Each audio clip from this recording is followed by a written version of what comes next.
இந்த புதிய வருஷத்துல முதலாவது புதன்கிழமை பைபிள் ஸ்டடிக்கு வந்திருக்கிறவங்க அனைவரையும் ஆண்டவராகிய இயேசுவின் ನಾಮத்திலே வரவேற்கிறேன். ನೂತನ ವರ್ಷದಲ್ಲಿ ಮೊದಲನೇ ಬೈಬಲ್ ಸ್ಟಡಿಗೆ ಬಂದಿರುವಂತಹ ತಮ್ಮೆಲ್ಲರನ್ನು ದೇವರ ನಾಮದಲ್ಲಿ ಸ್ವಾಗತಿಸುತ್ತೇನೆ. பல துக்கங்களையும் சந்தோஷங்களையும் நாம் கடந்து வந்திருக்கிறோம். ಕೆಲವು ದುಃಖಗಳನ್ನು ಸಂತೋಷಗಳನ್ನು ನಾವು ದಾಟಿ ಬಂದಿದ್ದೇವೆ. கர்த்தருடைய வசனம் தான் நமக்கு ஆறுதலும் தேறுதலும் சத்துவம் நமக்கு தேவையான பலமும் கொடுக்குது. ಕರ್ತನ ವಾಕ್ಯ ನಮಗೆ ಶಾಂತಿಯು ಸಮಾಧಾನವು ನಮಗೆ ಆದರಣೆಯು ಮತ್ತು ಸತ್ವವು ನಮಗೆ ಆಗಿದೆ. ದೇವರ ವಾಕ್ಯವು இரவா இருந்தாலும் பகலா இருந்தாலும் கர்த்தர் தான் நமக்கு துணையா இருக்கிறார். ಹಗಲಾಗಿರಲಿ ರಾತ್ರಿ ಆಗಿರಲಿ ಕರ್ತನೇ ನಮಗೆ ಜೊತೆಯಾಗಿದ್ದಾನೆ. கர்த்தர் நம்மை விட்டு விலகி போகவே மாட்டார். ಕರ್ತನ ನಮ್ಮನ್ನು ಬಿಟ್ಟು ಹೋಗುವುದೇ ಇಲ್ಲ. ஹல்லேலூயா ஹல்லேலூயா. அவருடைய பிரசன்னம் நம்ம கூடவே இருக்கும். ಆತನ ಪ್ರಸನ್ನತೆಯು ಯಾವಾಗಲೂ ನಮ್ಮೊಟ್ಟಿಗೆ ಇರುವಂತದ್ದಾಗಿದೆ. நாம் அவரோடு கூட இருக்கணும். ನಾವು ಆತನೊಟ್ಟಿಗೆ ಇರಬೇಕು. நம்முடைய சிந்தனையிலே அவரோடு இருக்கணும். ನಮ್ಮ ಆಲೋಚನೆಯಲ್ಲಿ ಆತನು ಇರಬೇಕು. நம்முடைய மனசுல வரக்கூடிய நம்ம யோசிக்கிற விஷயத்துல நம்ம அவரை பற்றி நம்ம யோசிக்கணும். ನಮ್ಮ ಮನಸ್ಸಿನಲ್ಲಿ ಯೋಚನೆ ಮಾಡುವಂತ ವಿಷಯಗಳಲ್ಲಿ ಆತನ ಕುರಿತು ಯೋಚನೆ ಮಾಡಬೇಕು. நம்ம இருதயத்தில் நாம் தியானம் பண்ணணும். ನಮ್ಮ ಹೃದಯದಲ್ಲಿ ನಾವು ಧ್ಯಾನ ಮಾಡಬೇಕು. நம்ம செய்கிற செயல்கள் கிரியைகள் தேவனுக்கு பிடிச்ச மாதிரி இருக்கணும்னு நம்ம நினைச்சு செய்யணும். ನಾವು ಮಾಡುವಂತ ಕ್ರಿಯೆಗಳು ದೇವರಿಗೆ ಪ್ರಿಯವಾಗಿರುವಂತೆ ಇರಬೇಕೆಂದು ನಾವು ನೆನೆಸುವುಗಳನ್ನು ಮಾಡಬೇಕು. அப்படின்னா தூங்க கூடாதா, நான் டிவி பார்க்க கூடாதா, நான் சிரிக்க கூடாதா, பிரியாணி சாப்பிட கூடாதா அப்படின்னு கேள்வி உங்களுக்கு வர வேண்டாம். ಹಾಗಂದ್ಬಿಟ್ಟು ನಾವು ನಿದ್ದೆ ಮಾಡಬಾರದೆ, ತಿನ್ನಬಾರದೆ, ನಾವು ಬಿರಿಯಾನಿ ತಿನ್ನಬಾರದೆ, ಎಚ್ಚರವಾಗಿರಬಾರದೆಂದು ಆ ವಿಧವಾದಂಥ ಪ್ರಶ್ನೆಗಳು ನಮಗೆ ಬರಬಾರದು. அது இருக்கும் போதும் அப்படி செய்யும் போது கூட பயம், அந்த கர்த்தருக்கு பயப்படுற பயத்தோடையே தான் அதையும் ಅನುಭವಿக்கணும். ಆ ವಿಧವಾಗಿ ಮಾಡುವ ನಾವು ಕರ್ತನಿಗೆ ಭಯಪಡುವಂತ ಭಯದೊಟ್ಟಿಗೆ ಅವೆಲ್ಲವನ್ನು ನಾವು ಮಾಡುವವರಾಗಿರಬೇಕು. ஹல்லேலூயா ஹல்லேலூயா. கர்த்தருடைய சிந்தனையிலேயே நம்ம இருந்தோம்னா, ಕರ್ತನ ಒಂದು ಆಲೋಚನೆಯಲ್ಲಿ ನಾವು ಇರುವುದೇ ಆದರೆ, அவருடைய நினைப்பிலேயே நம்ம இருந்தோம்னா, ಆತನ ನೆನಪಿನಲ್ಲಿ ನಾವು ಇರುವುದೇ ಆದರೆ, எது நடந்தாலும் சரி அது கர்த்தருக்கு தெரிஞ்சுதான் நடக்குது. அதனால சமாதானமாக இருப்போம். ಏನೇ ನಡೆದರೂ ಸರ್ ದೇವರಿಗೆ ತಿಳಿದು ನಡೆಯುತ್ತೆ. ಅದಕ್ಕಾಗಿ ನಾವು ಸಮಾಧಾನದಿಂದ ಇರುವವರಾಗಿರಬೇಕು. ஒரு சம்பவம் கூட அவருக்கு தெரியாம நடக்கிறதே இல்லை. ಯಾವುದೋ ಒಂದು ಘಟನೆಯು ಆತನಿಗೆ ತಿಳಿಯದಂತೆ ನಡೆಯುವುದೇ ಇಲ್ಲ. கர்த்தர் உங்களை ஆசீர்வதிப்பார். ದೇವರು ನಿಮ್ಮನ್ನು ಆಶೀರ್ವದಿಸಲಿ. கர்த்தர் உங்களை உங்களுடைய துக்கத்திலும் கஷ்டத்திலும் உங்களோட கூட இருந்து உங்க இருதயத்தை தேற்றுவாராக, ಸಂತೈಸುವರು. ಕರ್ತನು ನಿಮ್ಮ ದುಃಖದಲ್ಲಿ ಸಂತೋಷದಲ್ಲೂ ಸಂಕಟಗಳಲ್ಲಿ ನಿಮ್ಮನ್ನು ದೇವರು ಸಂತೈಸುವನು. இதுவரைக்கும் நம்ம என்ன பார்த்தோம்? ಇದುವರೆಗೂ ನಾವು ಏನು ನೋಡಿದೆವು? வெளிப்படுத்தின விசேஷமானது இயேசு கிறிஸ்துவை பற்றிய ஒரு வெளிப்படுத்தல். ಯೇಸು ಕ್ರಿಸ್ತನನ್ನು ಕುರಿತು ಒಂದು ಪ್ರಕಟಣೆ. யார் கொடுக்கிறா? ಯಾರು ಕೊಡುತ್ತಿದ್ದಾನೆ? பிதாவாகிய தேவன் கொடுக்கிறார். ತಂದೆಯಾದ ದೇವರು ಕೊಡುತ್ತಿದ್ದಾನೆ. இயேசு கிறிஸ்து என்ன செஞ்சிட்டு இருக்கிறாரு, என்ன செஞ்சு முடிச்சிருக்கிறாரு, என்ன செய்கிறாரு, இனிமே என்ன செய்ய போறார், இத பற்றிய ஒரு வெளிப்படுத்தல். ಏನು ಯೇಸು ಕ್ರಿಸ್ತನು ಏನು ಮಾಡಿದನು, ಇನ್ನು ಏನು ಮಾಡುತ್ತಿದ್ದಾನೆ, ಏನು ಮಾಡಲಿದ್ದಾನೆ ಎಂಬುದನ್ನು ಕುರಿತ ಒಂದು ಪ್ರಕಟಣೆ ನಮಗೆ ಹೇಳುತ್ತದೆ. ಯಾರು ಕೊಡುಗ್ರಾ? ಯಾರು ಕೊಡುತ್ತಿದ್ದಾರೆ? ದೇವನ್ ಕೊಡುகிறார். ದೇವರು ಕೊಡುತ್ತಿದ್ದಾನೆ. ಯಾರಿಗೆ ಕೊಡುகிறாரு? ಯಾರಿಗೆ ಕೊಡುತ್ತಿದ್ದಾನೆ? ಯೇಸುವಿಗೆ ಕೊಡುகிறார். ಯೇಸು ಕ್ರಿಸ್ತನಿಗೆ ಕೊಡುತ್ತಿದ್ದಾನೆ. ಯೇಸು என்ன பண்றாரு? ಯೇಸು ಏನು ಮಾಡುತ್ತಾನೆ? அதை ஒரு தேவதூதனுக்கு கொடுத்து யோவானுக்கு கொடுக்கும்படி சொல்கிறார். ಅದು ಒಬ್ಬ ದೇವದೂತನಿಗೆ ಕೊಟ್ಟು ಯೋಹಾನನಿಗೆ ಅದನ್ನು ಕೊಡಲಿಕ್ಕೆ ಹೇಳುತ್ತಾನೆ. அந்த தேவதூதன் யாருக்கு கொடுக்கிறான்? ಆ ದೇವದೂತನು ಬಂದು ಯಾರಿಗೆ ಕೊಡುತ್ತಾನೆ? யோவான் என்கிற அப்போஸ்தலனாகிய சீஷனுக்கு கொடுக்கிறான். ಯೋಹಾನ ಎನ್ನುವಂತ ಅಪೊಸ್ತಲನಾದ ಶಿಷ್ಯನಿಗೆ ಕೊಡುತ್ತಾನೆ. யோவான் என்ன செய்கின்றான்? ಯೋಹಾನನು ಏನು ಮಾಡುತ್ತಾನೆ? அதை 7 சபைகளுக்கு கடிதங்களாக எழுதுகிறான். ಅದು 7 ಸಭೆಗಳಿಗೆ ಪತ್ರಿಕೆಗಳಾಗಿ ಆತನು ಬರೆಯುತ್ತಾನೆ. ஹல்லேலூயா. ஹல்லேலூயா. எதை குறித்து? ಯಾವುದನ್ನು ಕುರಿತು? தேவனுடைய வசனத்தை பற்றியும் இயேசு கிறிஸ்துவை பற்றியும் அந்த சாட்சி சொல்லுகிறான். ದೇವರ ವಾಕ್ಯವನ್ನು ಕುರಿತು, ಯೇಸುವನ್ನು ಕುರಿತು ಆತನು ಆ ಸಾಕ್ಷಿಯನ್ನು ಹೇಳುತ್ತಾನೆ. இந்த தீர்க்கதரிசன வசனங்களை யாரெல்லாம் வாசிக்கிறாங்களோ, ಈ ಪ್ರವಾದನ ವಾಕ್ಯಗಳನ್ನು ಯಾರೆಲ್ಲ ಓದುತ್ತಾರೋ, இந்த வெளிப்படுத்தலை யாரெல்லாம் கேட்கிறார்களோ, ಪ್ರಕಟಣೆಯನ್ನು ಯಾರೆಲ್ಲ ಕೇಳುತ್ತಾರೋ, யாரெல்லாம் இதை கேட்டு புரிந்து கொண்டு அதை கை கொண்டு நடக்கிறார்களோ, ಯಾರೆಲ್ಲ ಇದನ್ನು ಕೇಳಿ ಅರ್ಥ ಮಾಡಿಕೊಂಡು ಅದನ್ನು ಕೈಗೊಂಡು ನಡೆಯುತ್ತಾರೋ, அவள் அத்தனை பேரும் பாக்கியவான்கள், ಅವರೆಲ್ಲರೂ ಧನ್ಯರು. ஹல்லேலூயா. ஹல்லேலூயா. இப்ப நான் சொன்னது 3 வசனத்துல பார்த்திருக்கிறோம். ನಾನು ಹೇಳಿದ ಮೂರನೇ ವಾಕ್ಯದಲ್ಲಿ ನಾವು ನೋಡಿದ್ದೇವೆ. இதுக்கு பிறகு ಇದರ ನಂತರ இந்த கடிதத்தை ஆரம்பிக்கக்கூடிய யோவான் என்ன சொல்லுகிறான்? ಈ ಪತ್ರಿಕೆಯನ್ನು ಪ್ರಾರಂಭಿಸಿದಂತ ಯೋಹಾನನು ಏನು ಹೇಳುತ್ತಿದ್ದಾನೆ? தன்னுடைய கடிதத்தை வாசிக்கிறவர்களுக்கு அவன் எழுதுகிறான், ತನ್ನ ಪತ್ರಿಕೆಯನ್ನು ಓದುವವರಿಗೆ ಆತನು ಹೇಳುತ್ತಿದ್ದಾನೆ, உங்களுக்கு கிருபையும் சமாதானமும் உண்டாகட்டும். ನಿಮಗೆ ಕೃಪೆಯು ಸಮಾಧಾನವು ಉಂಟಾಗಲಿ. கிருபை, ಕೃಪೆಯು சமாதானம். ಸಮಾಧಾನವು. கிருபைன்னா என்ன? ಕೃಪೆ ಎಂದರೆ ಏನು? தேவன் நமக்கு கொடுக்கக்கூடிய மிகப்பெரிய ஒரு வெகுமானம். ದೇವರು ನಮಗೆ ಕೊಡುವಂತ ಅತಿ ದೊಡ್ಡದಾದ ಒಂದು ಬಹುಮಾನವು. தகுதி இல்லாதவர்களுக்கு தேவன் கொடுக்கக்கூடிய மிகப்பெரிய ஒரு பலம், ஒரு சக்தி. ಅರ್ಹತೆ ಇಲ್ಲದವರಿಗೆ ದೇವರು ಕೊಡುವಂತ ಅತಿ ದೊಡ್ಡದಾದ ಒಂದು ಬಲವು, ಒಂದು ಶಕ್ತಿಯು. அதுக்கு தான் நம்ம கிருபைன்னு சொல்றோம். ಅದಕ್ಕಾಗಿ ನಾವು ಕೃಪೆ ಎಂದು ಹೇಳುತ್ತೇವೆ. யாராவது உங்களை பார்த்து சொன்னாங்கன்னா, நீங்க ரொம்ப அழகா இருக்கிறீங்க சிஸ்டர், நீங்க ரொம்ப சூப்பரா இருக்கிற தம்பி சொன்னா நீங்க என்ன சொல்லுவீங்க? ಯಾರಾದ್ರೂ ನಿಮ್ಮ ನೋಡಿ ಬಹಳ ನೀವು ಸುಂದರವಾಗಿದ್ದೀರಿ ಸಹೋದರಿ, ಬಹಳ ಸುಂದರವಾಗಿದ್ದೇನೆ ಸಹೋದರಿ ಅಂತ ನೀವು ಏನು ಹೇಳುತ್ತೀರಿ? ரெண்டு சைடும் சகோதரியே சொல்றீங்க. ಸಹೋದರ. ரைட். அப்ப என்ன சொல்லுவீங்க நீங்க? ಅವ ಏನು ಹೇಳುತ್ತೀರಿ ನೀವು? ஆமா நான் ரொம்ப அழகானவன் தான் அப்படி சொல்லுவீங்களா? இல்ல எல்லாம் தேவன் கொடுத்த கிருபைங்க அப்படி சொல்லுவீங்களா? ಎಲ್ಲವೂ நான் சொந்தமா பில்டப் பண்ணிட்டேன் ಮಾಡಿಕೊಂಡು சொல்லுவீங்களா? ಇದು ಹೇಳುತ್ತಾರೆ. ಇಲ್ಲ ದೇವರು ಕೊಟ್ಟ ಕೃಪೆ ಎಂದು ಹೇಳುತ್ತೀರಾ? ದೇವರ ಕೃಪೆ. ஆமா, குள்ளமா இருந்தாலும் உயரமா இருந்தாலும் படிச்சிருந்தாலும் படிக்காம இருந்தாலும் வெள்ளையா இருந்தாலும் கருப்பா இருந்தாலும் பணக்காரனா இருந்தாலும் ஏழையா இருந்தாலும் தேவன் நமக்கு கொடுத்திருக்க கிருபை. ಕುಳ್ಳಗಿದ್ದರು, ಎತ್ತರವಾಗಿದ್ದರು, ಓದಿದರು, ವಿದ್ಯೆ ಇದ್ದರು, ವಿದ್ಯೆ ಇಲ್ಲದಿದ್ದರು, ನಾವು ಶ್ರೀಮಂತರಾದರು, ಬಡವರಾದರು, ಬೆಳ್ಳಗಿದ್ದರು, ಕಪ್ಪಿಗಿದ್ದರು, ದೇವರು ಕೊಟ್ಟಂತ ಒಂದು ಕೃಪೆ ಅದು. அது எங்க இருந்து வருது? ಅದು ಎಲ್ಲಿಂದ ಬರುತ್ತದೆ? அவன் சொல்றான், பிதாவாகிய தேவனிடத்திலிருந்தும் குமாரனாகிய இயேசு கிறிஸ்துவிலிருந்தும் பரிசுத்த ஆவியிடத்திலிருந்தும் வருதுன்னு சொல்றான். ಅದು ಆತನು ಹೇಳುತ್ತಾನೆ, ತಂದೆಯಾದ ದೇವರಿಂದಲೂ ಕುಮಾರನಾದ ಯೇಸು ಕ್ರಿಸ್ತನಿಂದಲೂ ಪವಿತ್ರಾತ್ಮನಿಂದ ಅದು ಬರುತ್ತದೆ ಎಂದು ಅವನು ಹೇಳುತ್ತಾನೆ. அதைத்தான் இந்த 4வது 5வது வசனத்திலே நம்ம பார்த்தோம். ಅದನ್ನೇ ನಾವು 4ನೇ ಮತ್ತು 5ನೇ ವಾಕ್ಯಗಳಲ್ಲಿ ನಾವು ನೋಡಿದೆವು. 6வது ವಚನದಲ್ಲಿ பார்த்தோம். 6ನೇ ವಾಕ್ಯದಲ್ಲಿ ನಾವು ನೋಡುವಾಗ ಕಡೆಗೆ நம்ம பார்த்தோம், ಕೊನೆಯದಾಗಿ ನಾವು ನೋಡಿದೆವು, தேவன் நம்மிடத்திலே என்ன செஞ்சார்னா, ದೇವರು ನಮ್ಮಲ್ಲಿ ಏನನ್ನು ಮಾಡಿದನೆಂದರೆ தன் மகனை அனுப்பி ತನ್ನ ಮಗನನ್ನು ಕಳಿಸಿಕೊಟ್ಟು அவருடைய அன்பை நம்மிடத்தில் வெளிப்படுத்தினார். ಆತನ ಪ್ರೀತಿಯನ್ನು ನಮ್ಮಲ್ಲಿ ಆತನ ಪ್ರಕಟಿಸಿದನು, ತೋರಿಸಿದನು. எப்படி அந்த அன்பு வெளிப்பட்டது? ಹೇಗೆ ಆ ಒಂದು ಪ್ರೀತಿ ನಮಗೆ ತೋರಿಸಲ್ಪಟ್ಟಿತು? பாவியாய் கடந்த நம்ம, ಪಾಪಿಗಳಾದಂತ ನಮ್ಮನ್ನು என்ன பண்றாரு அவரு? ಏನು ಮಾಡಿದನು ಆತನು? ராஜாக்களாக, ராசாரியர்களாக நம்மை ஏற்படுத்தி வைத்து விட்டார். ರಾಜರನ್ನಾಗಿಯೂ ಯಾಜಕರನ್ನಾಗಿಯೂ ನಮ್ಮನ್ನು ಏರ್ಪಡಿಸಿದನು. Price the lord. சும்மா கடந்தவங்களை கொண்டு வந்து ராஜாவா ஆக்கணும், ராணியா ஆக்கணும், எப்படி இருப்பாங்க? ಸುಮ್ಮನಿದ್ದವರನ್ನು ಕರೆದುಕೊಂಡು ಬಂದು ರಾಜನನ್ನಾಗಿ ರಾಣಿಯನ್ನಾಗಿ ಮಾಡಿದರೆ ಹೇಗಿರುತ್ತದೆ? அதுக்கு அர்த்தம் நான் சொன்னேன் இல்லையா? ಅದಕ್ಕೆ ನಾನು ಅರ್ಥವನ್ನು ನಿಮ್ಗೆ ಹೇಳಿದೆನಲ್ಲವೇ? ராஜா மாதிரி இருக்காருங்க, அவருக்கு என்னங்க குறைச்சல்? அப்படி என்ன அர்த்தம்? ರಾಜನಂತೆ ಇದ್ದಾನೆ, ಅವ್ರಿಗೇನ್ರ ಕೊರತೆ ಅಂತ ಹೇಳಿದರೆ ಅದರ ಅರ್ಥವೇನು? ராஜா யாருக்காவது பார்த்துட்டு குட் மார்னிங் அங்கிள் அப்படி சொல்லுவாரா? ராஜ ಯಾರನ್ನಾದ್ರೂ ನೋಡಿ ಗುಡ್ ಮಾರ್ನಿಂಗ್ ಅಂತ ಅವರು ತಲೆ ಬಗ್ಗಿಸ್ಕೊಂಡು ಹೇಳ್ತಾರಾ?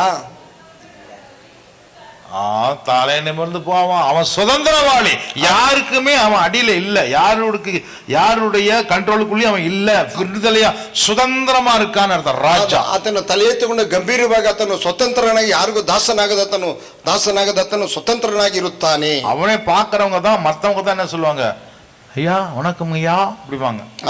ಅವನನ್ನು, ಆ ರಾಜನನ್ನು ನೋಡಿ ಮತ್ತೊಬ್ಬರು ಅಯ್ಯ ನಮಸ್ತೆ ನಮಕ್ ಎಂದು ಹೇಳುತ್ತಾರೆ. அப்படி என்ன அர்த்தம்னா, ಅದರ ಅರ್ಥವೇನೆಂದರೆ எதற்குமே அடிமைப்படாதவன் அர்த்தம். ಯಾವುದಕ್ಕೂ ದಾಸನಾಗದೆ ಇರುವವನೆಂದು ಅರ್ಥವು. ராஜா அப்படின்னா அவன் ஆளுகைக்குரியவன், கனத்திற்குரியவன், மரியாதைக்குரியவன். ರಾಜನೆಂದಿಲ್ಲದರೂ ಘನವುಳ್ಳವನು, ಆತನು ಸನ್ಮಾನವುಳ್ಳವನು, ಆತನು ರಾಜನಾಗಿರುತ್ತಾನೆ. யாருக்கு கொடுக்கிறாரு? ಯಾರಿಗೆ ಕೊಡುತ್ತಾನೆ? பாவிகளாகிய நமக்கு, ಪಾಪಿಗಳಾದಂತ ನಮಗೆ, அடிமைகளாய் இருந்த நமக்கு, ದಾಸರಾದಂತ ನಮಗೆ, நம்மிடத்தில் அன்பு கூர்ந்து ನಮಗೆ ಪ್ರೀತಿಯನ್ನು ತೋರಿಸಿ.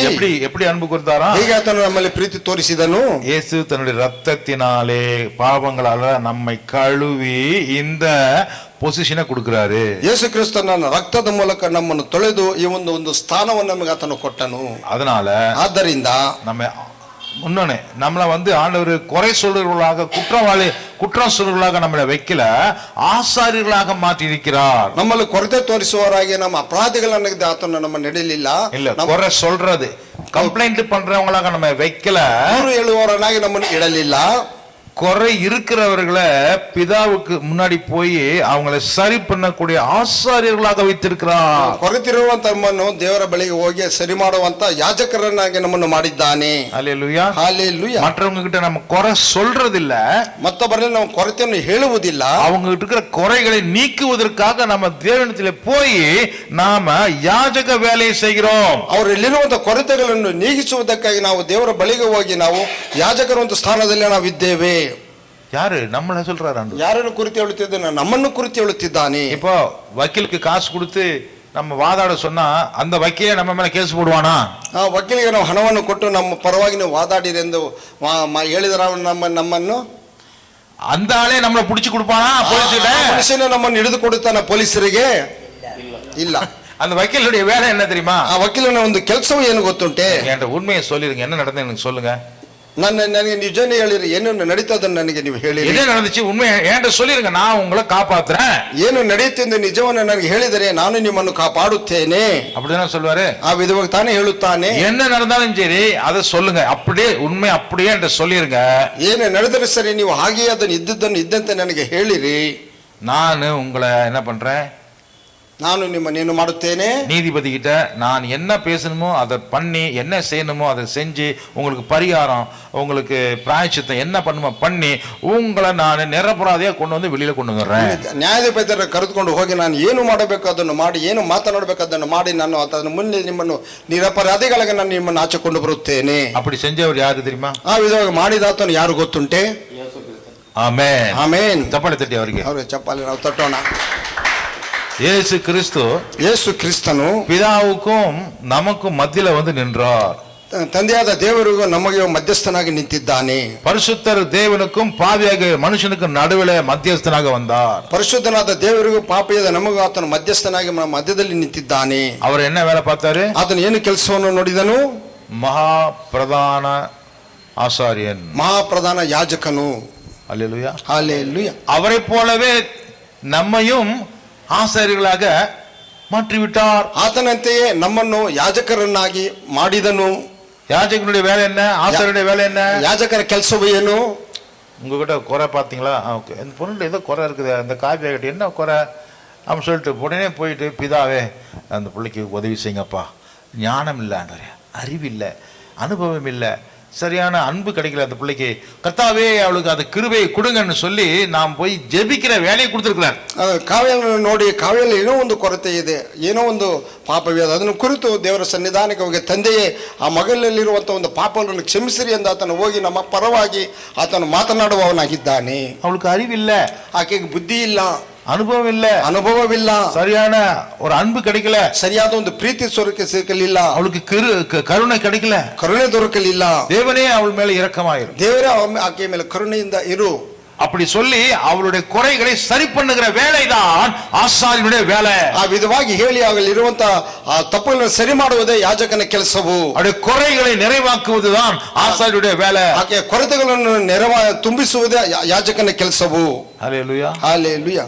இப்படி நாம் மாறும்படி இயேசு உயிரையே கொடுத்து விட்டார். ಈ ವಿಧವಾಗಿ ನಾವು ಬದಲಾಗುವುದಕ್ಕಾಗಿ ಯೇಸು ಕ್ರಿಸ್ತನು ತನ್ನ ಜೀವವನ್ನೇ ಕೊಟ್ಟನು. அதைத்தான் நாம 6வது வசனத்திலே வாசித்தோம். ಅದನ್ನೇ ನಾವು 6ನೇ ವಾಕ್ಯದಲ್ಲಿ ನಾವು ಓದಿದೆವು. நான் இப்ப சொன்னது பூரா சுருக்கத்தை சொல்லியிருக்கிறேன். ಈಗ ನಾನು ನಿಮಗೆ ನೀವು ಇದೆಲ್ಲವನ್ನು ನಾನು ಕ್ಲುಪ್ತವಾಗಿ ಹೇಳುತ್ತಾ ಬರುತ್ತಿದ್ದೇನೆ. 1லிருந்து 6 வசனங்கள் இதுவரைக்கும் நம்ம படிச்சிருக்கிறோம். 1ರಿಂದ 6ರವರೆಗೂ ನಾವು ಇದುವರೆಗೆ ನಾವು ಓದಿದ್ದೇವೆ. நீங்க சொன்னது ஒண்ணுமே புரியல அங்கிள், நீங்க சொன்னீங்கன்னா அதுக்கு நான் ஒண்ணுமே வர முடியாது. ನೀವು ಹೇಳುತ್ತಿರುವುದು ಯಾವುದನ್ನು ಅರ್ಥವಾಗುತ್ತಿಲ್ಲ ಅಂಕಲ್ ಹೇಳಿದರೆ, ಆ ವಿಧವಾಗಿ ಹೇಳಿದರೆ ನಾನು ಏನೂ ಮಾಡಲಿಕ್ಕೂ ಸಾಧ್ಯವಿಲ್ಲ. இன்னொரு பாஸ்டர் வந்து சொல்லி கொடுப்பாரு, ಮತ್ತೊಬ್ಬ ಪಾಸ್ಟರ್ ಹೇಳಿಕೊಡುತ್ತಾನೆ, ಚಿಂತೆ ಪಡಬೇಡಿರಿ, என்னால முடிஞ்சதை சொல்லிட்டேன், ನನ್ನಿಂದ ಆಗುವುದನ್ನು ನಾನು ಹೇಳಿಕೊಡುತ್ತೇನೆ. இப்ப 7வது வசனம், 7ನೇ ವಾಕ್ಯ. இதோ மேகங்களுடனே வருகிறார், கண்கள் யாவும் அவரை காணும், அவரை குத்தினவர்களும் அவரை காண்பார்கள், பூமியின் கோத்திரத்தார் எல்லாரும் அவரை பார்த்து புலம்புவார்கள், அப்படியே ஆகும். ஆமென். 7வது வசனம். ಇಗೋ ಮೇಘಗಳಿಂದ ಬರುತ್ತಾನೆ,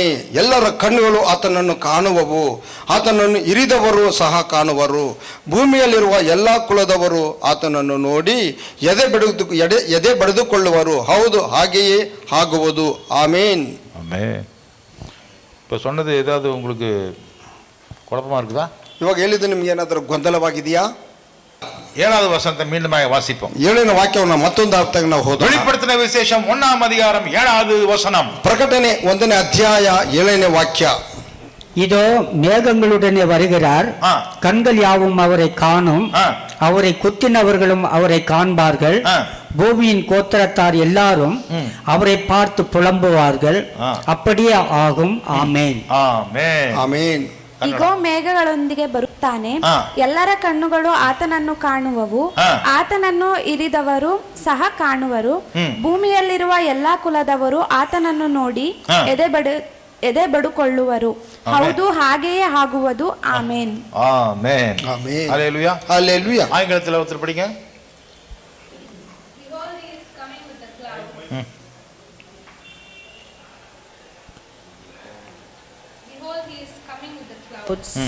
And every eye will see him, even those who pierced him, and all tribes of the earth will wail on account of him.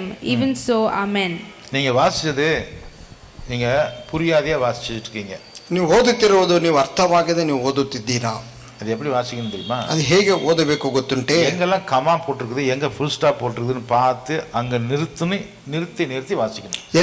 ಎಲ್ಲೆಲ್ಲ ಕಮಗಳು ಹಾಕಿದೆ, ಎಲ್ಲೆಲ್ಲ ಫುಲ್ ಸ್ಟಾಪ್ ಆಗಿದೆ, ಅಲ್ಲಿ ನಿಲ್ಲಿಸಿ ಅನಂತರ ಮುಂದಕ್ಕೆ ಓದಬೇಕು. முதல் வார்த்தை என்னுடைய பைபிள் எப்படி போட்டிருக்குதுன்னா, ಮೊದಲನೇ ವಾಕ್ಯವು ನನ್ನ ಬೈಬಲ್ ಹೇಗಿದೆ ಎಂದರೆ இதோ ಇಗೋ இருக்குதா? ಇದೆಯಾ? அங்க கமா போட்டிருக்குதா? தமிழ்ல, கன்னடத்துல இருக்குதா? ಕನ್ನಡದಲ್ಲಿ ಇಲ್ಲ. ಕನ್ನಡದಲ್ಲಿ ಇಲ್ಲ. ಈಗೋ என்ன ಅರ್ಥம்? ಇಗೋ ಅಂದ್ರೆ ಏನು ಅರ್ಥವು? ಕನ್ನಡದವರು ಹೇಳಿ, ಕನ್ನಡದವರು ಮಾತ್ರ. ಕನ್ನಡದಲ್ಲಿ ಇಗೋ ಅಂದ್ರೆ ಏನು ಅರ್ಥವು? ಇಗೋ ಅಂದ್ರೆ ಈ ಕ್ಷಣದಲ್ಲಿ ಅಂತ ಇಲ್ಲ. ಇಗೋ ತೋರಿಸು. ಕೈ ತಟ್ಟಿ, ಚಪ್ಪಲಿ ತಟ್ಟಿ ಇವರಿಗೆ. ತೋರಿಸುವಂತದ್ದು. இப்ப இந்த வசனத்தை, ಈ ವಾಕ್ಯವನ್ನು ಈಗೋ அப்படின்னா அது ಅರ್ಥமே ಇಲ್ಲ. ಇಗೋ ಅಂತ ಹೇಳಿದ್ರೆ ಯಾವುದೇ ಒಂದು ಅರ್ಥ ಇರುವುದಿಲ್ಲ. ஏன்னா நீங்க எதையுமே காட்டல. ಯಾಕಂದ್ರೆ ನೀವು ಯಾವುದನ್ನು ತೋರಿಸಿಲ್ಲ. ಈಗೋ அப்படிங்கிறவங்க, ಇಗೋ ಎನ್ನುವವರು ಈಗೋ ಇಗೋ ಎಂದು ಹೇಳಿದರೆ பாரு அப்படின்னு அர்த்தம். ಅಲ್ಲಿ ನೋಡಿ ಎಂದು ಅರ್ಥವು. அதுதான் அந்த அர்த்தம். ಅದುವೇ ಅದರ ಅರ್ಥವು. இங்கிலீஷ்ல என்ன போட்டிருக்குது? English behold. behold அப்படின்னா அர்த்தமே இல்ல. இங்க பாரு, ಇಲ್ಲಿ ನೋಡು, இங்க பாரு அது எப்படி வைப்பீங்க? ಈಗೆಂದ್ರೆ ಯಾವ ವಿಧವಾಗಿರೋ ಅದರ ಅರ್ಥವೇನು? இப்ப படிங்க. ಇವಾಗ ಓದಿ. இது ಎತ್ತனை ವಚನ இருக்குது, அந்த ஒரு ವಚನத்துக்குள்ள ಎತ್ತனை ವಾಕ್ಯ ಇருக்கு சொல்லுங்க பார்க்கலாம். ಇದರಲ್ಲಿ ಎಷ್ಟು ವಾಕ್ಯವಿದೆ? ಈ ಒಂದು ವಾಕ್ಯದಲ್ಲಿ ಎಷ್ಟು ಕಮಗಳು ಫುಲ್ ಸ್ಟಾಪ್ ಇದೆ ನೋಡಿ. ಎಣ್ಣುங்க, ನಾನು சொல்றேன், நீங்க ಎಣ್ಣುங்க, ನೀವು ಲೆಕ್ಕ ಹಾಕಿ. ಓಕೆ. ಈಗೋ ಇಗೋ ಹೇಳಮ್ಮ. ಒಕ್ಕಟಿ ಒಂದು மேகங்களுடனே வருகிறார். ಮೇಘಗಳೊಂದಿಗೆ ಬರುತ್ತಾನೆ. ரெண்டு. கண்கள் யாவும் அவரை காணும். ಎಲ್ಲರ ಕಣ್ಣುಗಳು ಆತನನ್ನು ಕಾಣುವವು. மூன்று. அவரை குத்தினவர்களும் அவரை காண்பார்கள். ಆತನನ್ನು ಇರಿದವರು ಸಹ ಕಾಣುವರು. நான்கு. பூமியின் கோத்திரத்தார் எல்லாரும் அவரை பார்த்து புலம்புவார்கள். ಭೂಮಿಯಲ್ಲಿರುವ ಎಲ್ಲ ಕುಲದವರು ಆತನನ್ನು ನೋಡಿ ಎದೆ ಬಡಿದುಕೊಳ್ಳುವರು. ஐந்து. அப்படியே ஆகும். ಹೌದು. ಕನ್ನಡದಲ್ಲಿ ಹಂಗ ಕಾಮ ಇರುತ್ತೆ. ಹಾಗೆ ಆಗುವುದು. நீங்க என்னங்க? அப்படியே ஆகும். ಹಾಗೆ ಆಗುವುದು. என்னங்க பாட்டு? ಲೆಕ್ಕ ಹಾಕಿ. ஆறு. இன்னும் இருக்குது. ஆமென். ಆಮೇನ್. ಅಲ್ಲಿ ಫುಲ್ ಸ್ಟಾಪ್. ஏழு. எத்தனை விஷயம் இருக்குது? ಎಷ್ಟಿದೆ? இந்த ஒரு வசனத்துக்குள்ள 7 விஷயங்கள் இருக்குது. ಈ ಒಂದು ವಾಕ್ಯದಲ್ಲಿ 7 ವಿಷಯಗಳಿವೆ. இயேசு கிறிஸ்துக்கு ஒரு பேர் இருக்குது. ಯೇಸು ಕ್ರಿಸ್ತನಿಗೆ ಒಂದು ಹೆಸರುಂಟು. இயேசு கிறிஸ்துக்கு என்ன இருக்கு? நான் என்ன சொன்னப்போ? துவக்கமும் முடியும். இயேசு கிறிஸ்துக்கு ஒரு பேர் இருக்குதுன்னு சொன்னேன். ಯೇಸು ಕ್ರಿಸ್ತನಿಗೆ ಒಂದು ಹೆಸರಿದೆ ಅಂತ ಹೇಳಿದೆನು. நிறைய பேர் இருக்குது, ಅನೇಕ ಹೆಸರುಗಳು ಉಂಟು. நீங்க சொன்னீங்க ಪ್ರಾರಂಭ, ತುವಕಂ. ஓகே. இன்னொரு பேரு, ಮತ್ತೊಂದು ಹೆಸರು ಕುರಿಯಾದಾತನು. ஆமென். இன்னொரு பேரு, ಮತ್ತೊಂದು ಯಜ್ಞದ ಕುರಿಮರಿ. ಯಜ್ಞದ. இன்னொரு பேரு ಪ್ರಧಾನ ಯಾಜಕನು. இன்னொரு பேரு, ಮತ್ತೊಂದು ಹೆಸರು அட்வொகேட். ஓகே. இன்னொரு பேரு விமோச்சக. அப்புறம் இன்னொரு பேரு ಬಿಡುಗಡೆ ನಾಯಕ. இன்னொரு பேரு ಮತ್ತೊಂದು ಹೆಸರು ರಕ್ಷಕ. ಇನ್ನೊಂದು பேரு ಇನ್ನೊಂದು ಕುರುಬನು. ಇನ್ನೊಂದು ಮತ್ತೊಂದು ಇನ್ನೊಂದು ಏನು ಬರ್ತಾ ಇಲ್ಲ ನಿಮಗೆ ಮನಸ್ಸಲ್ಲಿ, ಬಾಯಲ್ಲಿ ಏನು ಬರ್ತಾ ಇಲ್ಲ? ರಾಜದಂಡ. ಅವ್ರ ಹೆಸರಾ? ಸುಮ್ಮನೆ ಹೇಳ್ಬಾರ್ದು. ಹೆಸರು, ಅವ್ರಿಗೆ ಇರುವಂತ ಹೆಸರುಗಳನ್ನು ಹೇಳ್ತಾ ಇದ್ದೀನಿ. ನಿತ್ಯ. ಓಕೆ. ನಿತ್ಯ ಪಿತಾ. ಇಮ್ಮಾನುವೇಲ್ ನಮ್ಮೋಡಿ. ಓಕೆ.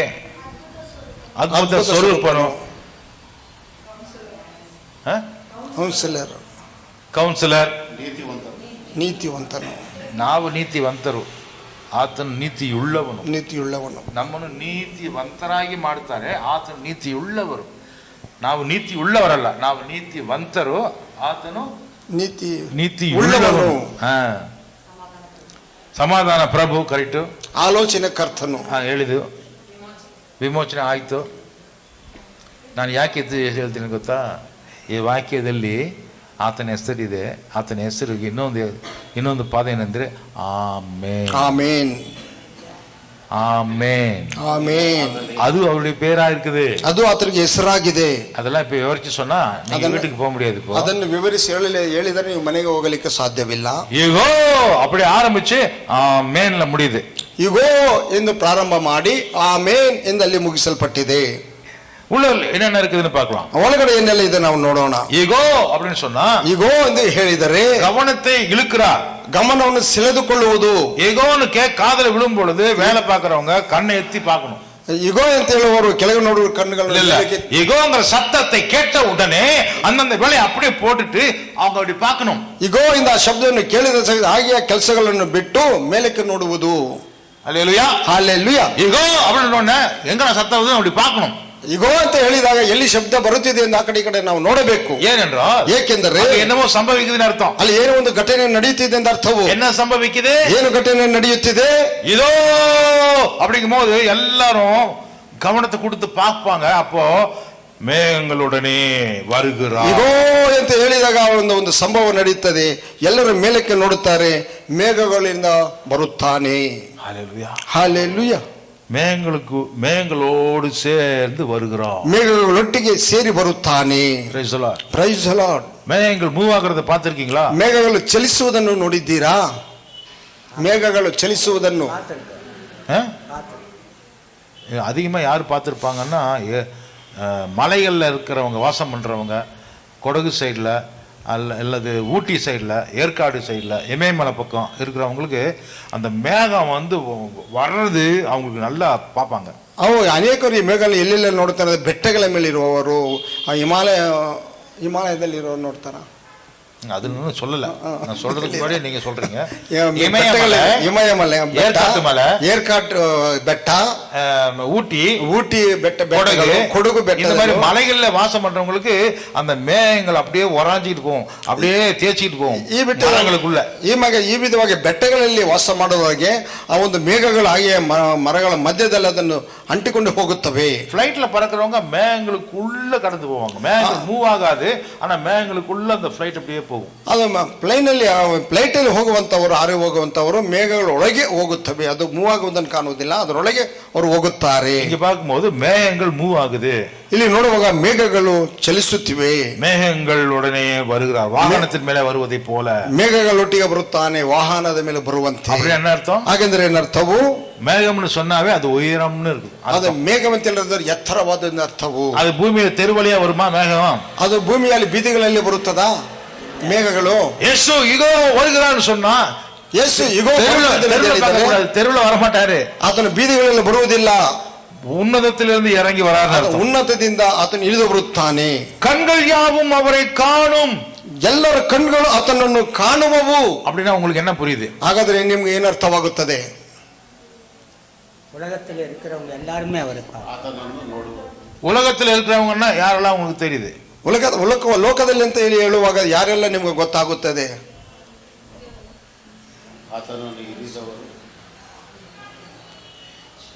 குருடர் கூட பார்ப்பாங்கன்னு அர்த்தம். ಕುರುಡರು ಕೂಡ ನೋಡುತ್ತಿರಿಂದ ಅರ್ಥವು.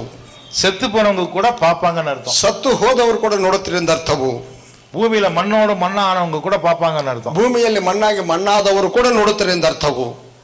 அடுத்த வசனம் சொல்லுது பாருங்க. ನಂತರ ವಾಕ್ಯ ಹೇಳುತ್ತದೆ ನೋಡಿರಿ. அவரை குத்தினவர்களும் அவரை காண்பார்கள். ಆತನನ್ನು ಇರಿದವರು ಆತನನ್ನು ಸಹ ಅವರು ಸಹ ನೋಡುವರು. எல்லாம் செத்து போயிட்டாங்கல்ல பிரதர்? ಎಲ್ಲರೂ ಸತ್ತು ಹೋದರಲ್ವಾ ಬ್ರದರ್? மண்ணோட மண்ணாயிட்டாங்கல்ல? ಮಣ್ಣಲ್ಲಿ ಮಣ್ಣಾದರಲ್ಲ. ஆனாலும் அவர்களுடைய கண்களும் பார்க்கும். ಆದರೂ ಅವರ ಕಣ್ಗಳು ಆತನನ್ನು ನೋಡುವವು. இது அற்புதம். ಇದು ಒಂದು ಅದ್ಭುತವು. செத்து போனவங்களுடைய கண்ணு கூட பார்க்கும். அந்த ಸತ್ತವರ ಕಣ್ಗಳು ಆತನನ್ನು ಕಾಣುವವು. எல்லா டைம்லயும் பார்க்காது, பயந்துக்காதீங்க. ಎಲ್ಲ ಸಮಯದಲ್ಲಿ ನೋಡುವುದಿಲ್ಲ, ಭಯಪಡಬೇಡಿರಿ. எல்லாரையும் அது பார்க்காது, ಎಲ್ಲವನ್ನ ಅದು ನೋಡುವುದಿಲ್ಲ. உங்களை அது பார்க்காது, இயேசுவை பார்க்கும். ನಿಮ್ಮನ್ನು ಅದು ನೋಡುವುದಿಲ್ಲ, ಯೇಸುವನ್ನದು ನೋಡುವುದು. செத்து போனவங்க கண்ணு கூட தெரியும், ಸತ್ತು ಹೋದವರ ಕಣ್ಣು ಕೂಡ ಕಾಣುವುದು. இல்ல பிரதர், சமாதி பண்ணி எல்லாம் சிமெண்ட் போட்டு மூடி வச்சிட்டாங்க, எப்படி பிரதர் தெரியும்? ಇಲ್ಲ ಬ್ರದರ್, ಗುಂಡಿ ತೋಡಿ ಸಮಾಧಿ ಮಾಡಿ ಸಿಮೆಂಟ್ ಹಾಕಿದ್ವಿ, ಹೇಗೆ ಬ್ರದರ್ ಅವರ ಕಣ್ಣುಗಳು ಕಾಣುತ್ತವೆ? இயேசு கிறிஸ்து வரும்போது, ಯೇಸು ಕ್ರಿಸ್ತನು ಬರುವಾಗ எது கண்ணுக்கு முன்னாடி இருந்தாலும் அதை தாண்டி கண்ணு பார்க்கும். ಯಾವುದೇ ನಮ್ಮ ಕಣ್ಣಿಗೆ ಅಡ್ಡವಾಗಿದ್ದಾರೋ ಅದನ್ನು ದಾಟಿ ನಮ್ಮ ಕಣ್ಗಳು ನೋಡುವವು. நம்ம கண்கள் பார்க்குதே இல்லையோ, குத்தினவர்கள் கண்கள் கண்டிப்பாய் பார்க்கும். ನಮ್ಮ ಕಣ್ಗಳು ನೋಡುತ್ತದೆ ಇಲ್ಲವೋ ತನ್ನ ಇರಿದವರ ಕಣ್ಗಳು ನಿಶ್ಚಯವಾಗಿ ನೋಡುವವು. செத்து போனவங்களுடைய கண்களும் தெரியும், ಸತ್ತು ಹೋದವರ ಕಣ್ಗಳು ಕಾಣುವವು. குருடாய் போனவருடைய கண்களும் தெரியும். ಕುರುಡಾಗದವರ ಕಣ್ಗಳು ಕಾಣುವವು. யாரை பார்ப்பாங்க? ಯಾರನ್ನು ನೋಡುತ್ತಾರೆ? மேகங்களுடனே வருகிற அவரை பார்ப்பார்கள். ಮೇಘಗಳೊಟ್ಟಿಗೆ ಬರುವಂತ ಆತನನ್ನು ನೋಡುತ್ತಾರೆ. பூமியில் இருக்கக்கூடிய கோத்திரத்தார் எல்லாரும் அவரை பார்ப்பார்கள், புலம்புவார்கள். ಭೂಮಿಯಲ್ಲಿರುವ ಎಲ್ಲಾ ಕುಲದವರು ಆತನನ್ನು ನೋಡಿ ಬಡಿದುಕೊಳ್ಳುವರು. யார் இவங்க? ಯಾರು ಇವರೆಲ್ಲರೂ?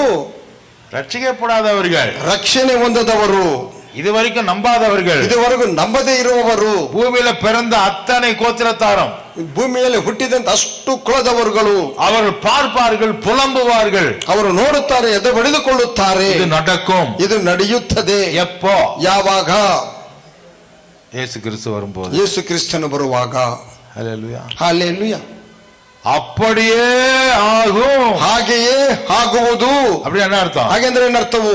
வெளிப்படுத்தப்பட்டதை சொன்னபடியே இது நடக்கும். ಪ್ರಕಟಣೆಯಾದುದನ್ನು ಹೇಳಿದ ಪ್ರಕಾರವಾಗಿ ಅದು ನಡೆಯುವುದು. பிதாவாகிய தேவன் குமாரனுக்கு சொன்னபடி அது நடக்கும். ತಂದೆಯಾದ ದೇವರು ಕುಮಾರನಿಗೆ ಹೇಳಿದಂತದ್ದು ಹಾಗೆ ನಡೆಯುವುದು. இயேசு கிறிஸ்து தன்னை குறித்து வெளிப்படுத்தப்பட்ட விஷயத்தை யோவானுக்கு அறிவித்தபடியே அது நடக்கும். ಯೇಸು ಕ್ರಿಸ್ತನು ತನ್ನ ಕುರಿತು ಪ್ರಕಟಿಸಿದಂತದ್ದು ಯೋಹಾನ ಹೇಳಿದ ಹಾಗೆಯೇ ನಡೆಯುವುದು. யோவான் தன்னுடைய பத்திரிகைகளை எழுதினபடியே அது அப்படியே நடக்கும். ಯೋಹಾನನು ತನ್ನ ಪತ್ರಿಕೆಯಲ್ಲಿ ಬರೆದಿದ್ದ ಹಾಗೆಯೇ ಅದು ಆಗುವುದು. இப்ப நம்ம படிச்ச வசனங்கள் நாம படிச்சு தியானிக்கிறபடியே நடக்கும். ಇವಾಗ ನಾವು ಓದಿದಂತ ವಾಕ್ಯಗಳು ಓದಿ ಧ್ಯಾನ ಮಾಡಿದ ಪ್ರಕಾರವಾಗಿಯೇ ಅದು ನಡೆಯುವುದು.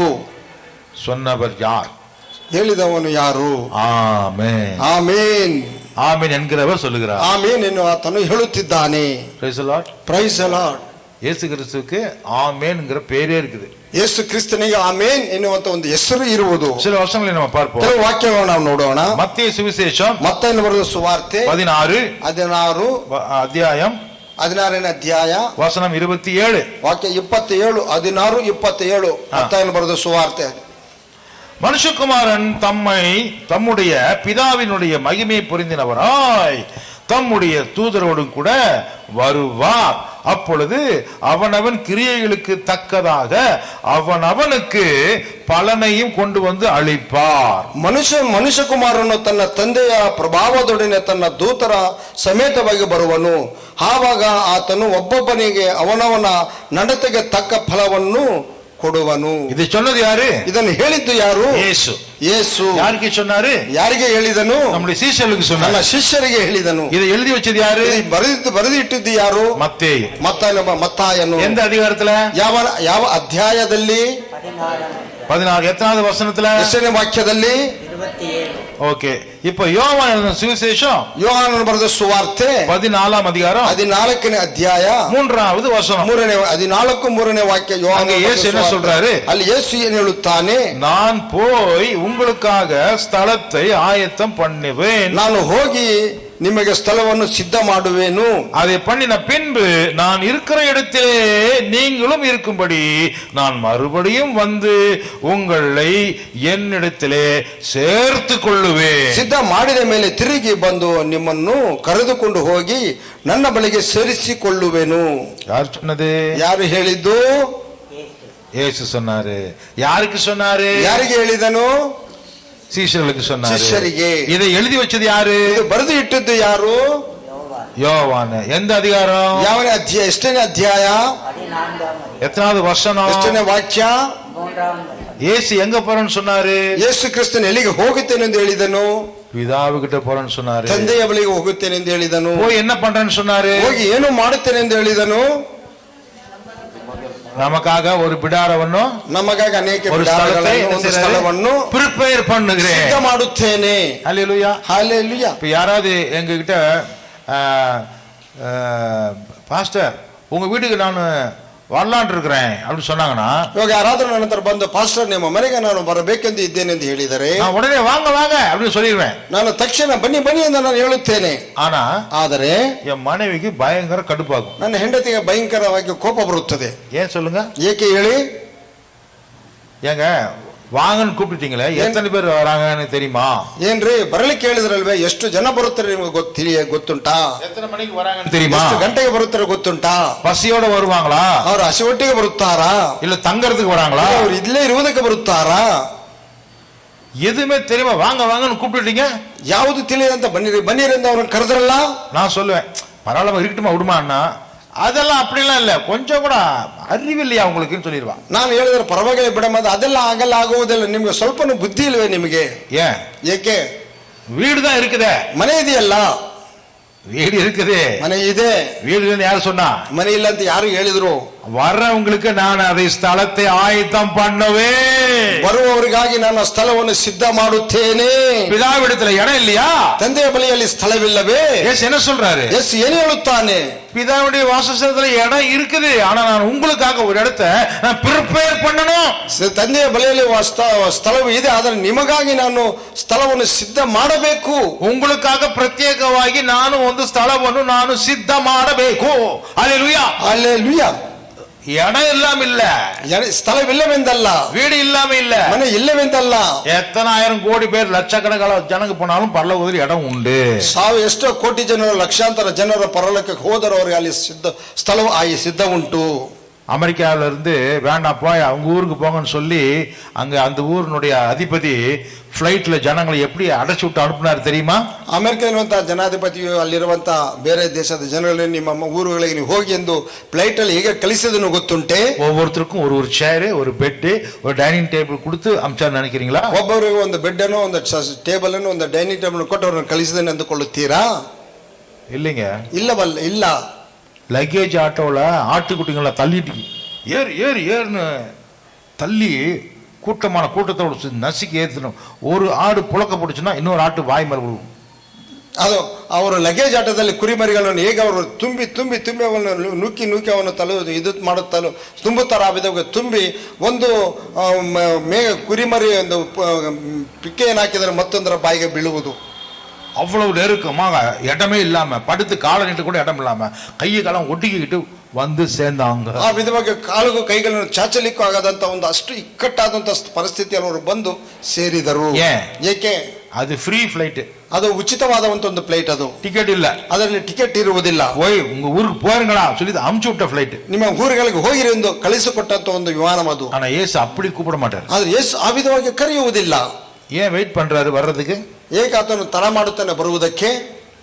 ஏன் வந்து உடனே நம்மளை கூட்டிட்டு போக மாட்டேங்கிறாரு? ಏಕೆ ತಕ್ಷಣ ನಮ್ಮನ್ನು ಬಂದು ಕರೆದುಕೊಂಡು ಹೋಗುವುದಿಲ್ಲ? ஆமென் ಆಮೆನ್. ஒருவரும் கெட்டு போகாமல் யாரும் மிஸ் ஆகக்கூடாதுன்னு வெயிட் பண்றாரு. கரெக்ட். நம்மள இங்க இந்த வசனத்தின்படி என்ன செய்யறாராம்? ಈ ವಾಕ್ಯಾನುಸಾರವಾಗಿ ಏನು ಮಾಡುತ್ತಾನೆ ಆತನು? ஆயத்தம் பண்ணி கொண்டிருக்கிறார். ಸ್ಥಳವನ್ನು ಸಿದ್ಧ ಮಾಡುತ್ತಿದ್ದಾನೆ. அவரோடு கூட நித்தியமா நமக்கு போரே அடிக்காது, வருத்தமே பட மாட்டோம், சங்கஷ்டமே இல்ல, வலியே இல்ல, வேதனையே இல்ல, அழவே மாட்டோம். நமக்கு சோப்பே தேவைப்படாது, ஒரு டவல் கூட தேவைப்படாது, ஒரு பாத்ரூம் கூட தேவைப்படாது. ஏன்னா நம்மகிட்ட ಅಸುತ್ತಮೇ வராது வெளியில. ಆತನಲ್ಲಿ ನಾವು ತನ್ನೊಟ್ಟಿಗಿದ್ದಾಗ ನಮಗೆ ಬೇಜಾರಾಗುವುದಿಲ್ಲ, ಯಾವುದೇ ಚಿಂತೆ ಆಗುವುದಿಲ್ಲ, ನಮಗೆ ಹಸಿವಾಗುವುದಿಲ್ಲ, ನೋವಾಗುವುದಿಲ್ಲ, ನಮಗೆ ಯಾವುದೇ ವಿಧವಾದಂತಹ ಸಂಕಟಗಳು ಆಗುವುದಿಲ್ಲ, ನಮ್ಗೆ ಅಸುತ್ತವೇ ನಮ್ಮೊಳಗಿಂದ ಬರುವುದೇ ಇಲ್ಲ. அப்படிப்பட்ட ஒரு ஸ்தலத்தை நமக்காக ஒரு ஆயத்தம் பண்ணுவார். ಆ ವಿಧವಾದಂತಹ ಸ್ಥಳವನ್ನು ದೇವರು ನಮಗೆ ಸಿದ್ಧ ಮಾಡುತ್ತಾನೆ. அதனாலதான் ಆದ್ದರಿಂದಲೇ இங்க நம்மள என்ன பண்றாரு? சுத்திகரிக்கிறார். ಇಲ್ಲಿ ನಮ್ಮನ್ನು ಆತನು ಶುದ್ಧಿ ಮಾಡುತ್ತಿದ್ದಾನೆ. பரலோகத்துக்கு போய் ಗಲೀಜ್ பண்ண முடியாது. ಪರಲೋಕಕ್ಕೆ ಹೋಗಿ ನಾವು ಅಶುದ್ಧ ಮಾಡಲಿಕ್ಕೆ ಸಾಧ್ಯವಿಲ್ಲ. அல்லேலூயா. ಹಾಲೆಲೂಯಾ. இந்தியாக்காரங்க எங்க போனாலும் போற இடமெல்லாம் ಗಲೀಜ್ பண்ணி விட்டுருவாங்க. ಆದ್ರೆ ಭಾರತದವರು ಎಲ್ಲಿಗೆ ಹೋದರೂ ಅಲ್ಲಿ ಅಶುದ್ಧ ಮಾಡುತ್ತಾರೆ, ಗಲೀಜ್ ಮಾಡುತ್ತಾರೆ. ஆமென். கரெக்டா சொல்றீங்க. ட்ரெயின்ல ஏறினா போதும், ಟ್ರೈನಲ್ಲಿ ಹತ್ತಿದರೆ ಸಾಕು, எல்லா இடத்தையும் துப்பி துப்பி துப்பி துப்பி வச்சிருவாங்க. ಎಲ್ಲ ಕಡೆ ಉಗಿದು ಉಗಿದು ಉಗಿದು ಉಗಿದು ಇಡುತ್ತಾರೆ, இல்லையா? ಅಲ್ವೇ? நானும் துப்பியிருக்கிறேன். ನಾನು ಉಗಿದಿದ್ದೇನೆ. நீங்க உங்களை பத்தி எனக்கு தெரியாது. ನಿಮ್ಮನ್ನು ಕುರಿತು ನನಗೆ ತಿಳಿಯೋದು. மூளை எங்கெங்க மூளை இருக்குதோ அங்க தலை சிந்தி தூக்கி போட்டுருவாங்க. ಎಲ್ಲಿ ಒಂದೊಂದು ಮೂಲೆ ಕಂಡ್ರೆ ಅಲ್ಲೆಲ್ಲ ಅವರು ಗೊನೆಯನ್ನು ಸೀದುತ್ತಾರೆ. பேப்பரை தூக்கி போட்டு ಪೇಪರಲ್ಲಿ ಒರೆಸ್ಕೊಂಡು ತೆಗೆದಲ್ಲಿ ಬಿಸಾಕುತ್ತಾರೆ. இல்லையா? ಹೌದಲ್ಲವೇ? இருக்கிற இடத்துல துப்பி வச்சிருவாங்க. ಕೆಲವರು ಇರುವಂತಹ ಸ್ಥಳದಲ್ಲಿ ಉಗಿಯುತ್ತಾರೆ. குச்சா பண்ணி விட்டுருவாங்க. ಅಲ್ಲೇ ಚುಚ್ಚು ಇರ್ತಾರೆ. எல்லாம் பண்ணுவாங்க. ಎಲ್ಲವನ್ನು ಮಾಡುತ್ತಾರೆ. ஐயோ அப்பா, பயங்கரமான ஆளுங்க நம்ம. ನಾವು ಭಯಂಕರವಾದ ವ್ಯಕ್ತಿಗಳು. அதனாலதான் ಕುರಿಮರಿகளை போல நமக்கு ஒரு மேய்ப்பன் தேவையா இருக்குது. ಆದ್ದರಿಂದ ನಾವು ಕುರಿಗಳಂತಿರುವಂತ ನಮಗೆ ಒಬ್ಬ ಕುರುಬನ ನಮಗೆ ಅವಶ್ಯವಿದೆ. ஹல்லேலூயா, ಹಲ್ಲೆಲೂಯಾ. கர்த்தருக்கு ஸ்தோத்திரம். ದೇವರ ನಾಮಕ್ಕೆ ಸ್ತೋತ್ರವು. இயேசு கிறிஸ்து வரப்போகின்றார். ಯೇಸು ಕ್ರಿಸ್ತನು ಬರಲಿದ್ದಾನೆ. பூமியில ஏற்கனவே வந்தாரே, அப்படி வர மாட்டாரு. ಮುಂಚಿತವಾಗಿ ಭೂಮಿಗೆ ಬಂದಂತ ಆತನು ಬರುವುದಿಲ್ಲ. இப்ப வரவர் எப்படி வருவாரு? ಈಗ ಬರುವಾಗ ಆತನು ಹೇಗೆ ಬರುತ್ತಾನೆ? முன்னாடி வந்தவர் எப்படி வந்தாரு? ಮುಂಚೆ ಬಂದ ಆತನು ಹೇಗೆ ಬಂದನು? ஏழையா, ಒಬ್ಬ ಬಡವನಾಗಿ, ஒரு அடிமையா, ಒಬ್ಬ ದಾಸನಾಗಿ, ஒரு வேலைக்காரனை போல, ಕೆಲಸಗಾರನಂತೆ, மனுஷ உருவத்துல, ಮನುಷ್ಯನ ರೂಪದಲ್ಲಿ. நம்மள மாதிரி அவருக்கும் வேர்வை வந்திருக்கும், ஸ்வெட்டிங் ஆயிருக்கும். ನಮ್ಮಂತೆ ಆತನಿಗೆ ಬೆವರು ಬಂದಿರಬಹುದು. நம்மள மாதிரி அவருக்கும் பல்லு விளக்கணும் காலையில. ನಮ್ಮಂತೆ ಆತನ ಹಲ್ಲನ್ನು ಉಜ್ಜಬೇಕು ಬೆಳಗಿನ ಸಮಯದಲ್ಲಿ. நம்மள மாதிரி அவருக்கும் தூக்கம் வரும், டயர்ட் ஆகும், பசிக்கும். ನಮ್ಮಂತೆ ಆತನಿಗೆ ನಿದ್ದೆ ಬರುತ್ತದೆ, ಸುಸ್ತಾಗುತ್ತದೆ, ಹೊಟ್ಟೆ ಸಿಯುತ್ತದೆ, தாகம் எடுக்கும், ದಾಹವೂ ಬರುತ್ತದೆ. தலை சாய்க்கிறதுக்கு இடம் தேடுவாரு, கிடைக்காது. ತಲೆ ಇಟ್ಟುಕೊಳ್ಳುವುದಕ್ಕೆ ಸ್ಥಳವನ್ನು ಹುಡುಕುತ್ತಾರೆ, ಸ್ಥಳವು ದೊರಕುವುದಿಲ್ಲ. தூங்குறதுக்கு தடுமாறுவாரு, அங்க பிள்ளை குடுக்கறதுக்கு ಯಾರು இருக்க மாட்டாங்க. ನಿದ್ದೆ ಮಾಡಲಿಕ್ಕೆ ಆತನ ತವಕ ಪಡುತ್ತಾನಲ್ಲ, ಆತನಿಗೆ ಒಂದು ದಿಂಬನ್ನು ಕೊಡುವವರು ಯಾರು ಇಲ್ಲ. கஷ்டப்படுவாரு, ಕಷ್ಟಪಡುತ್ತಾನೆ. ಆದರೆ அது சாவதற்காக வந்தது, ಅದು ಮರಣಕ್ಕಾಗಿಯೇ ಬಂದದ್ದು. இப்ப வரவர் எப்படி வருவார்? இயேசு ಬರುವಾಗ ಆತನು ಯೇಸು ಕ್ರಿಸ್ತನು ಹೇಗೆ ಬರುತ್ತಾನೆ? மேகங்களுடனே, ಮೇಘಗಳೊಟ್ಟಿಗೆ, தேவனுடைய மகிமையிலே, ದೇವರ ಮಹಿಮೆಯಲ್ಲಿ, பிதாவினுடைய மகிமையை பெற்றுக்கொண்டு வருவார். ತಂದೆಯ ಮಹಿಮೆಯನ್ನು ಪಡೆದುಕೊಂಡು ಬರುತ್ತಾನೆ. தனியா வரமாட்டாரு, ಒಬ್ಬಟ್ಟಿಗನಾಗಿ ಬರುವುದಿಲ್ಲ, தூதர் கணங்களோடு வருவார். ದೂತರ ಒಟ್ಟಿಗೆ ಆತನು ಬರುತ್ತಾನೆ. ஹல்லேலூயா, ಹಲ್ಲೆಲೂಯಾ. வரவர் சும்மா கை வீசிட்டு எம்டியா வரமாட்டாரு. ಆತನು ಕೈಗಳನ್ನು ಬೀಸಿಕೊಂಡು ಖಾಲಿಯಾಗಿ ಬರುವುದಿಲ್ಲ. ஒவ்வொருத்தனுக்கும் பலன்களை கொடுப்பதற்கு, ஒவ்வொருத்தருக்கும் ரிவார்டு கொடுக்கறதுக்கு, வெகுமானம் கொடுக்கறதுக்கு ರಿಸಲ್ಟೋಡ வருவார். ಒಬ್ಬೊಬ್ಬರಿಗೆ ಬಹುಮಾನ ಕೊಡುವುದಕ್ಕೆ, ರಿಸಲ್ಟ್ ಕೊಡುವುದಕ್ಕಾಗಿ ಆತನು ಬಹುಮಾನಗಳೊಟ್ಟಿಗೆ ಆತನು ಬರುತ್ತಾನೆ. ரிசல்ட் சொன்னா என்ன வருது? ಫಲಿತಾಂಶವೆಂದರೆ ಏನು ಬರುತ್ತದೆ? ரிசல்ட் சொன்னா உங்களுக்கு மைண்ட்ல என்ன வருது? ಫಲಿತಾಂಶವೆಂದರೆ ನಿಮ್ಮ ಮನಸ್ಸಲ್ಲಿ ಏನು ಬರುತ್ತದೆ? ஓட்டு போடுறீங்க, ಓಟನ್ನು ಹಾಕುತ್ತೀರಿ. எக்ஸாம்ல போய் பிள்ளைங்க பரீட்சை எழுதுறீங்க, ಎಕ್ಸಾಮ್ ಅಲ್ಲಿ ಹೋಗಿ ಪರೀಕ್ಷೆಯಲ್ಲಿ ಮಕ್ಕಳು ಬರೆಯುತ್ತೀರಿ. இப்ப ரிசல்ட் வரணும்னு எதிர்பார்க்கறீங்களா இல்லையா? ಫಲಿತಾಂಶ ಬರುತ್ತದೆ ಎಂದು ನೀವು ಎದುರು ನೋಡುತ್ತೀರಾ ಇಲ್ಲವೇ? இப்ப புரியுதா? ಇವಾಗ ಅರ್ಥವಾಗಿದೆ. இப்ப ரிசல்ட் சொன்னா உங்களுக்கு என்ன தோணுதுன்னா, ಫಲಿತಾಂಶ ಬಂದಾಗ ನಿಮಗೆ ಏನು ಕಾಣುತ್ತದೆ ಎಂದರೆ, ரெண்டு பேருக்கு ரெண்டு விதமான மனசு மாறும். ಇಬ್ಬರಿಗೆ ಎರಡು ವಿಧವಾದಂತ ಮನಸ್ಸುಗಳು ಬದಲಾಗುತ್ತವೆ. எனக்கு கண்டிப்பா பாஸ் அப்படிங்கிறவங்க சந்தோஷத்தை எதிர்பார்ப்பாங்க. ನಿಶ್ಚಯವಾಗಿ ನಾನು ಪಾಸ್ ಆಗುತ್ತೇನೆ ಅಂತ ಹೇಳುವವರು ಸಂತೋಷದಿಂದ ಎದುರು ನೋಡುತ್ತಾರೆ. நான் நினைத்தது நடக்கும் என்று நினைக்கிறவங்களுக்கு சந்தோஷம் இருக்கும். ನಾನು ಅಂದುಕೊಂಡದ್ದು ನಡೆಯುತ್ತದೆ ಎನ್ನುವ ಅವರಿಗೆ ಸಂತೋಷ ಉಂಟು. ஐயோ ரிசல்ட் வருதாமே, ஐயோ அப்படின்னு யாருக்கு பயம் வரும்? ಅಯ್ಯೋ ಫಲಿತಾಂಶ ಬರುತ್ತಿದೆಯಲ್ಲ, ಏನು ಮಾಡುವುದು ಎಂದು ಆ ಭಯವು ಯಾರಿಗೆ ಬರುತ್ತದೆ? பரீட்சை சரியா எழுதாவும். இயேசு கிறிஸ்து சொல்றாரு, உங்க ரிசல்ட் நான் கையில கொண்டு வரேன். ಯೇಸು ಕ್ರಿಸ್ತನು ಹೇಳುತ್ತಾನೆ, ನಿಮ್ಮ ಫಲಿತಾಂಶವು ನನ್ನ ಕರಗಳಲ್ಲಿ ಇರುವುದು. அப்படி என்ன அர்த்தம்? ಹಾಗೆಂದ್ರೆ என்ன ಅರ್ಥವು? சில பேருக்கு அங்க வெகுமானம், கிரீடம், மாலை, ஜெயமாலை, பதவி, பொறுப்பு, மகிமை வரும். சில பேருக்கு தண்டனை, நரகம், ನ್ಯಾಯ ತೀರ್ಪು. ಕೆಲವರಿಗೆ ಬಹುಮಾನವು, ಕಿರೀಟವು, ಜಯಮಾಲೆಯು ಬರುವುದು. ಕೆಲವರಿಗೆ ದಂಡನೆಯು, ನಿತ್ಯ ನರಕವು. கண்களை முடிச்சு வைப்போம். ನಾವು ಕಣ್ಣನ್ನು ಮುಚ್ಚಿ ಪ್ರಾರ್ಥನೆ ಮಾಡೋಣ. மீதி இருக்கிற வசனங்களை நாம் அடுத்த வாரத்தில் பார்ப்போம். ಮಿಕ್ಕ ವಾಕ್ಯಗಳನ್ನು ನಾವು ನಂತರ ದಿನಗಳಲ್ಲಿ ನಾವು ನೋಡೋಣ. எல்லாரும் எழுந்து நின்று ஜெபிப்போமா? ಎಲ್ಲರೂ